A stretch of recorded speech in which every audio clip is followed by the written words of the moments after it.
Dos muchachitos. Hace ya algunos veranos una profesora estaba sentada en un dique de la playa, descansando después de una caminata por la costa de Cornualles. Se estaba comiendo un bocadillo y observando los acontecimientos que tenían lugar en la playa.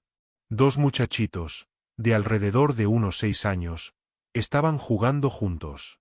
Corrieron durante un buen rato, divirtiéndose, y después, un tanto cansados de sus actividades, se sentaron cerca de donde estaba la profesora y se pusieron a hablar. Tal vez acababan de conocerse, como suelen hacer los niños en las vacaciones. En cualquier caso, parecían tener un montón de cosas de qué hablar. Finalmente, uno de los dos le dijo al otro: ¿Tú qué quieres ser cuando seas mayor? Yo voy a ser neurocirujano. Caramba. Pues la verdad es que no lo sé. Nunca me había parado a pensarlo. No soy muy listo que digamos, ¿sabes? El viento de Cornualles se llevó el resto de la conversación. Y la profesora se quedó preguntándose de dónde se había podido sacar el segundo muchachito una creencia tan restrictiva acerca de sí mismo. Probablemente de otro profesor. O de alguno de los padres. A la edad de 6 años, si no cambia esa creencia, o si alguien no le ayuda a cambiarla, le afectará durante el resto de su vida, limitando la percepción de sus posibilidades y frenando el desarrollo de sus potencialidades. Las creencias no son ciertas. No son más que construcciones en torno a las cuales organizamos nuestras conductas. Pero cada uno de nosotros nos comportamos como si nuestras creencias fueran ciertas.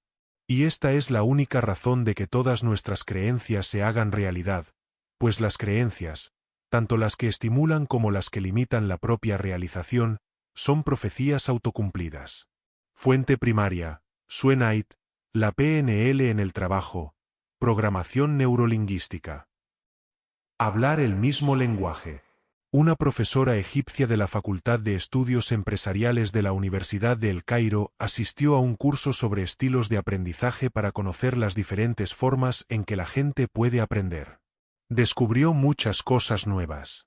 Aprendió, por ejemplo, que todos vivimos en el mismo mundo, en la misma realidad, pero cada uno de nosotros lo entiende y lo experimenta de una forma diferente.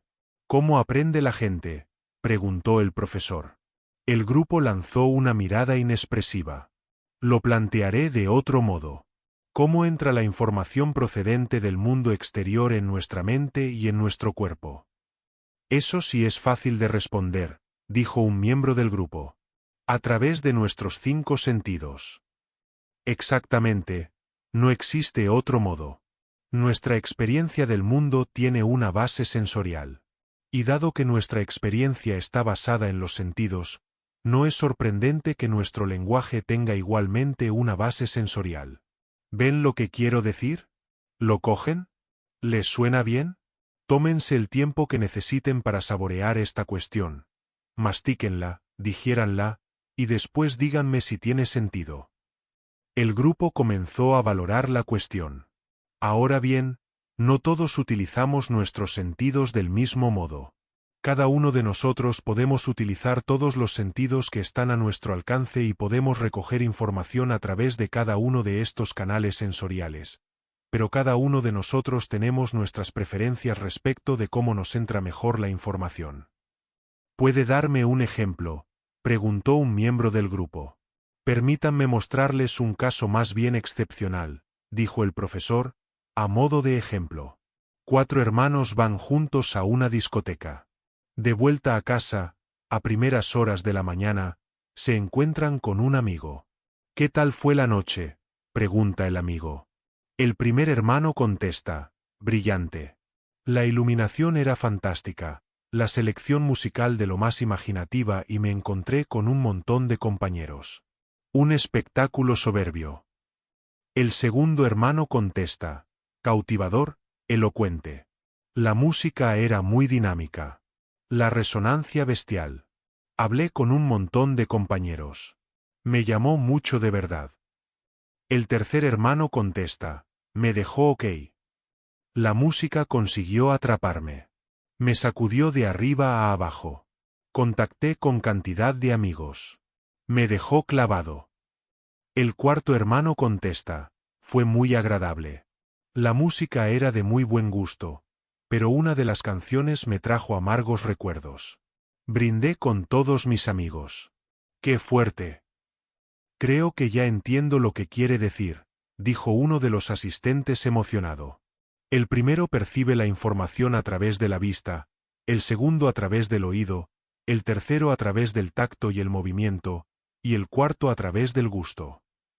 Exactamente, dijo el profesor, aunque se trata más bien de un ejemplo un tanto artificial.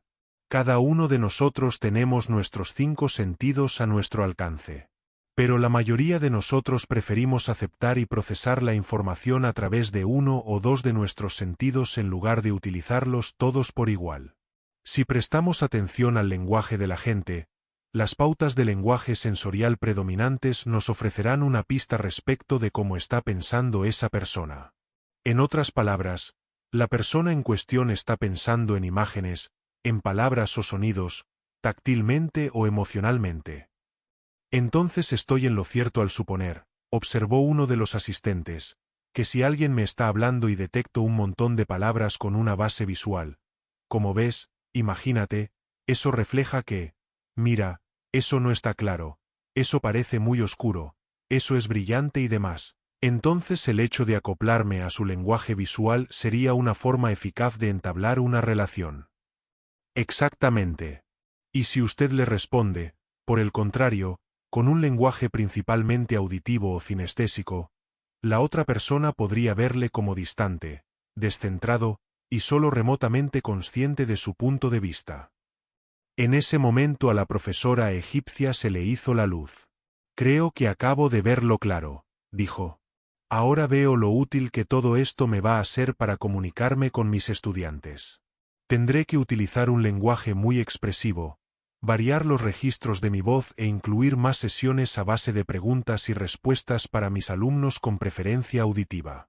Tendré que presentar información visual variada y de calidad para ilustrar lo que quiero decir a mis alumnos con preferencia visual.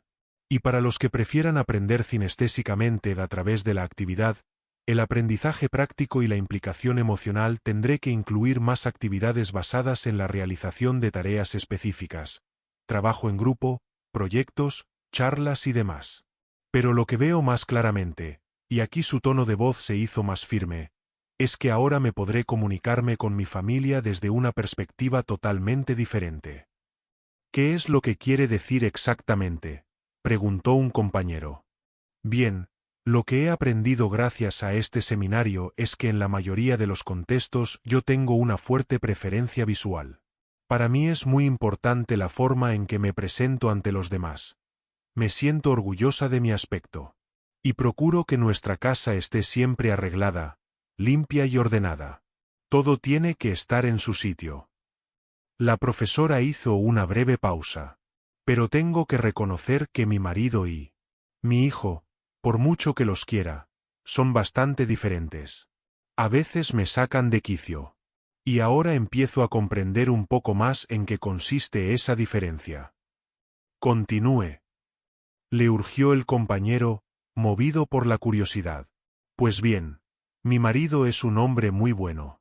Se esfuerza por hacer las cosas como deben ser. Come solo en casa porque la universidad donde yo trabajo está demasiado lejos y no puedo volver al mediodía. Y tengo que reconocer que lo hace verdaderamente lo mejor que puede. Después de comer lo friega y lo recoge todo. El problema es que coloca la mayoría de las cosas en el sitio que no les corresponde, de modo que tengo que volver a colocarlo casi todo cuando vuelvo a casa. Me encanta que todo esté en su sitio y además no tiene la menor idea de cómo se friega la cristalería, de modo que tengo que volver a fregarlo casi todo otra vez de arriba a abajo. Riqueza Por lo que sabia. se refiere a En mi hijo, YouTube. tengo que decir que tiene 16 años y lo quiero con locura, pero su habitación parece un campamento de refugiados. La ropa aquí y allá por el suelo, los libros desparramados por todas partes, montañas de ropa sucia, no me explico cómo consigue encontrar nada.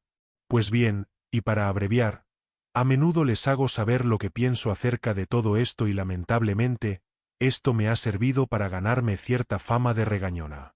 Pero ahora se me han ocurrido un par de ideas y les contaré lo que voy a hacer. Después de llevarlas a la práctica y de ver cómo funcionan, les tendré al corriente de lo que suceda. Les escribiré a todos un correo electrónico para que puedan juzgar por ustedes mismos cómo me ha ido. Aproximadamente un mes más tarde, el profesor y los compañeros del seminario recibieron el siguiente mensaje electrónico. Queridos compañeros de seminario, cuando volví a casa después de estar fuera tanto tiempo, mi marido y mi hijo salieron a recibirme. Nos abrazamos y nos besamos y yo estaba encantada de volver a verlos. Mientras entrábamos les dejé caer que había algo de lo que quería hablarles. Mi marido replicó que si tenía algo que ver con el estado de la casa, sería mejor que me olvidara. Y por supuesto que tenía que ver. Por encima del hombro de mi marido pude ver que la casa necesitaba una limpieza y un repaso a fondo. Así que contesté que si se sentaban en el sofá y me concedían 3 minutos, nunca volvería a decir una palabra sobre el asunto. ¿Cómo que nunca? Me respondieron con incredulidad, que nunca volverás a regañarnos por el desorden. De verdad, les dije. Así que se sentaron y esperaron, curiosos por saber lo que tenía que decirles. Imaginad cómo sería, empecé diciendo. Y después me detuve. No, mejor que se sentiría si estuvieseis acostados en la cama un domingo por la mañana. Os sentís relajados y muy cómodos, en paz con vosotros mismos y con el mundo. Pude advertir un gesto de reconocimiento en sus caras y observé que empezaban a relajarse y a recostarse en el sofá, conectándose con la idea que les había sugerido. No tenéis nada que hacer durante todo el día, excepto tomaros todo el tiempo del mundo para estar por una vez con vosotros mismos. Sentís las sensaciones de vuestra piel en contacto con las sábanas de algodón frescas, limpias y nuevas. Y mientras tanto sentís que vuestros músculos empiezan a relajarse, que la espalda se distiende y os sentís muy contentos y satisfechos. No decían nada, pero parecía que estuvieran en el paraíso. Oléis el aroma del café recién hecho que nuestros vecinos del piso de abajo están preparando y que os llega por la ventana con la brisa fresca de la mañana. En ese momento mi marido comenzó a mover la nariz nerviosamente y mi hijo se pasó la lengua por los labios. Os traigo el desayuno a la cama, vuestro desayuno preferido, y os ponéis a saborear con calma, sin ninguna prisa, cada bocado, disfrutando de todos y cada uno de los sabores, los olores, las texturas. Y mientras tanto os vais sintiendo aún más relajados, más tranquilos y más contentos. Murmuró mi marido. Y, continué, que se sentiría así, mientras estáis acostados, disfrutando de vuestras sensaciones de armonía, relajación y paz interior, conscientes del frescor de la brisa, el aroma del café, los sabores de la comida y la frescura de las sábanas, sentís una sensación nueva y diferente. Pues entre la piel y las sábanas, mientras continuáis disfrutando y apreciando la limpieza, la suavidad y la frescura del algodón, sentís la irritación provocada por miles y miles de diminutas migajas de pan tostado. ¡Ah! Dijeron los dos al unísono. Lo has echado todo a perder. Lo has estropeado todo. ¿Cómo has podido hacer una cosa así? Los dos se apartaron del respaldo del sofá y empezaron a rascarse la espalda. Nos has hecho una faena. Estábamos disfrutando y lo has estropeado todo. Y entonces contesté, pues así es exactamente como yo me siento. Cuando vuelvo y me encuentro la casa patas arriba. Y entonces vi que se callaban y empezaban a darle vueltas al asunto. No puedo decir que se hayan vuelto perfectos en su intento de ser más ordenados o más considerados acerca de cómo me gusta que esté la casa. Pero han mejorado mucho, mucho. Y me pregunto a qué se ha podido deber. Y mi conclusión es sencillamente la siguiente. Durante todos estos años yo hablaba, por supuesto, en árabe con mi marido y con mi hijo. Pero esta fue la primera vez que les hablé realmente en su mismo lenguaje. Fuente primaria, Seelak Deller. Un plato sabroso. A finales del siglo pasado, el presidente de los Estados Unidos y su vicepresidente iban viajando por el estado de Nuevo México haciendo una gira para recaudar fondos. Era la hora de comer y tenían hambre. Finalmente llegaron a un pequeño pueblo. Había una sola calle con unos pocos comercios y había también un restaurante de carretera. Mientras se sentaban, una camarera se acercó a los dos hombres y les extendió un menú a cada uno de ellos. El presidente no sabía exactamente qué elegir. Miraba al menú y después a la camarera. Durante 5 minutos su mirada osciló alternativamente entre uno y otra. Finalmente dijo: «Señorita, creo que me tomaré solamente un lingotazo». La camarera estaba furiosa. «No me importa quién sea usted, señor presidente. Soy una muchacha muy bien educada y temerosa de Dios que adora a su familia y a su país, y no estoy dispuesta a permitir ese tipo de lenguaje venga de quien venga». La camarera estaba que echaba chispas. El presidente se quedó sin habla. El vicepresidente se inclinó hacia él por encima de la mesa y le dijo: «Con todos mis respetos, señor, creo que por estos contornos ese plato en particular se pronuncia quiche». Fuente primaria: Judith de Lothier. El informe de los expertos. Cierta vez que un distinguido matemático pareció haber muerto, los médicos certificaron su defunción y su cuerpo fue dispuesto para el entierro. El matemático se despertó en mitad de la noche sobre una losa en el depósito de cadáveres, rodeado de cuerpos sin vida, y al figurarse lo que había sucedido, se desmayó.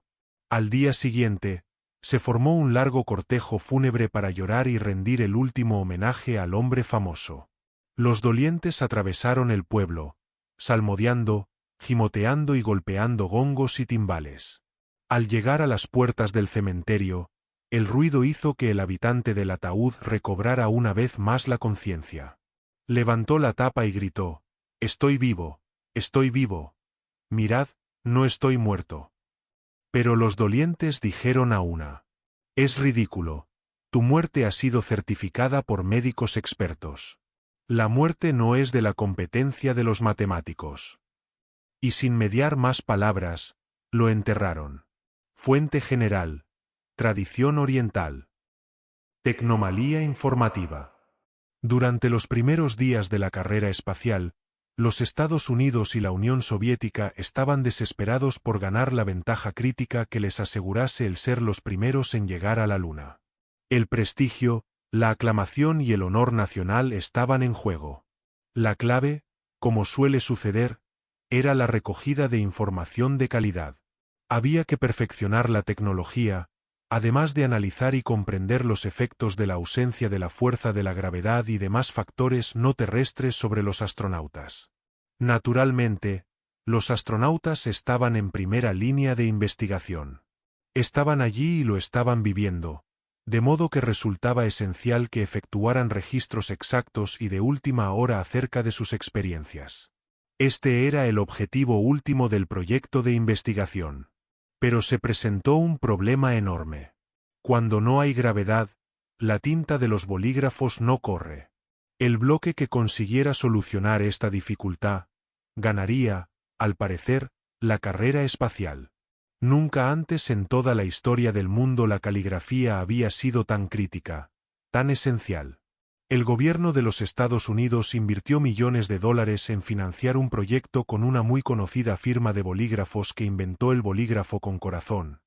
Esto es, un mecanismo de minibombeo, que permitió a toda una generación de escolares escribir mensajes obscenos en los techos de las clases y a los astronautas de los Estados Unidos tomar notas exactas en el espacio.